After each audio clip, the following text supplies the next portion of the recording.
Thank you sir for this overall. But अभी next question भी sir अहम है, जैसे कि हमने पीएफटी को लेके बात की, SRT 1 मतलब एडेप्टिविटी टेस्ट 1 SRT, एडेप्टिविटी टेस्ट 2 GD, और फाइनली मेडिकल की हमने बात की। अब इन सब के बाद बच्चा सर रिपोर्ट कर रहा है ट्रेनिंग के लिए। जैसा कि आप जानते हैं करंट शेड्यूल काफ़ी चेंज हुआ सर। जो 28 महीने की ट्रेनिंग थी वो 6 महीने की गई, दैट मीन एक्स ग्रुप की। जो 22 महीने की ट्रेनिंग वाई ग्रुप की थी सर, उसको कट एंड शॉर्ट करके 6 मंथ में लाया गया है सर।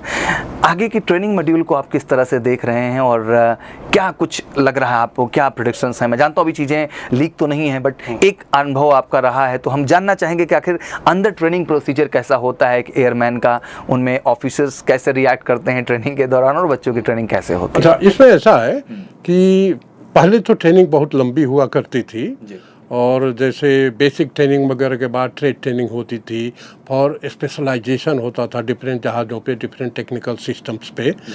तो ये तो पहले की बात है, अब उसको भूल जाइए। अब जो नई 6 महीने की ट्रेनिंग है, तो इसमें मेन क्या चीज़ है, जैसे as an air force officer if I am told to plan the training for 6 months, तो अब तो यही एक रास्ता है कि आपकी फिजिकल ट्रेनिंग एक साथ चले, आपकी पढ़ाई लिखाई एक साथ चले, आपका इंग्लिश कम्युनिकेशन जो very much important which is in air force, वो सब आपका एक साथ चलेगा, और ट्रेड आपका अलॉट हो जाएगा। एक बार पहला टेस्ट होगा, वहाँ जाने के बाद आपके उस बेसिक टेस्ट के परफॉर्मेंस पे आपका ट्रेड अलॉट हो जाएगा, और उसके अनुसार आपकी फिजिकल ट्रेनिंग, आपकी इंग्लिश की पढ़ाई और ट्रेड की थ्योरी की पढ़ाई, और थोड़ा बहुत जो प्रैक्टिकल में जो होता है जस्ट वो शोइंग पर्पस, क्योंकि फाइनली तो प्रैक्टिकल की पढ़ाई होगी तभी जब आप जाओगे सिस्टम पे। तो ये सारा कुछ एट ए टाइम शुरू किया जाएगा, और ये एक्चुअली बहुत आपका ट्रेनिंग शेड्यूल 6 महीने का ये बहुत क्राउडेड होने जा रहा है ना। इस पे फिजिकल प्रेशर और मेंटल प्रेशर दोनों रहेगा। सर इस बार क्राउड भी कम किया गया, जहां कैंडिडेट 6500 या 7000 के आसपास हुआ करते थे एक्सएमआई मिला के, अब वो 3500 कर दिए, मतलब ऑलमोस्ट 50% स्ट्रेंथ की गई है सर। हाँ, स्ट्रेंथ की गई है, लेकिन you know the people have to go to different training institutes.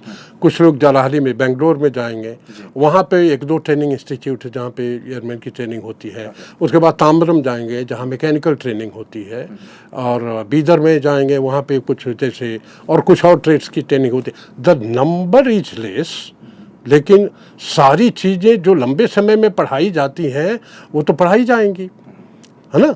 माने द स्पीड ऑफ ट्रेनिंग और the pressure of training going to increase, right sir, है ना। क्योंकि जहाँ ये लोग पहली बार ट्रेनिंग के लिए जाएंगे, वहाँ व्हाट आई थिंक कि बेसिकली वहाँ पे थोड़ा अवेयर करके इनका एक टेस्ट हो जाएगा। After that they will be allotted trades, और ट्रेड ट्रेनिंग के लिए तो डिफरेंट जगह पे जाना ही पड़ेगा जहाँ उसकी फैसिलिटी। तो बेसिकली फिजिकल और trade training, admin training all will start at one place, है ना।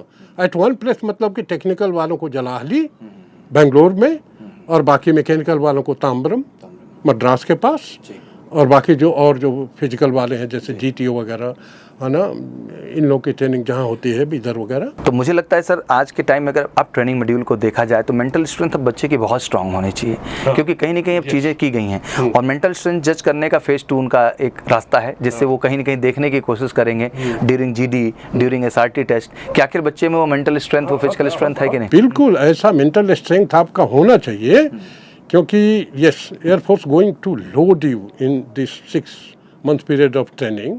तो ये आपका जो मेंटल स्टेट है that will be judged by actually SRT।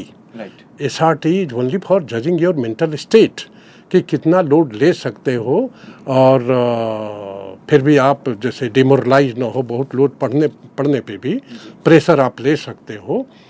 तो ये सब लोड तो पड़ेगा, लेकिन चिंता की कोई बात नहीं। आप अपनी क्षमता खुद नहीं जानते हो। 10-15 किलोमीटर की रनिंग तो फौज में आम बात है, डे 1 से शुरू हो जाती है। आप कभी 15 किलोमीटर दौड़े हो, कभी नहीं दौड़े हो, कभी नहीं जानते होगे कि 15 किलोमीटर दौड़ भी सकते हो, जो वहाँ आम चीज़ है। तो आप अपनी क्षमता को नहीं जानते हो। फौज आपको आपकी क्षमता बताती है कि आपकी क्षमता बहुत ज़्यादा है, सो डोंट वरी, आप सब कर लोगे। आप बस थोड़ा सा अवेयरनेस, थोड़ी सी ट्रेनिंग मेजर कलसी क्लासेस से लेके जाओ, आपके लिए बेहतर होगा एज ए मिलिट्री ऑफिसर। ये मेरी गारंटी है, आप आओ तो। राइट सर, और मुझे लगता है आपका गाइडेंस होगा इनके लिए सर, और आपका ये मोटिवेशन होगा तो बच्चे फोड़ के आएंगे सर। और बड़े बहादुर बच्चे हैं ये, क्योंकि सर रिटर्न भी क्वालिफाई करना कोई इतना आसान टास्क नहीं होता है सर।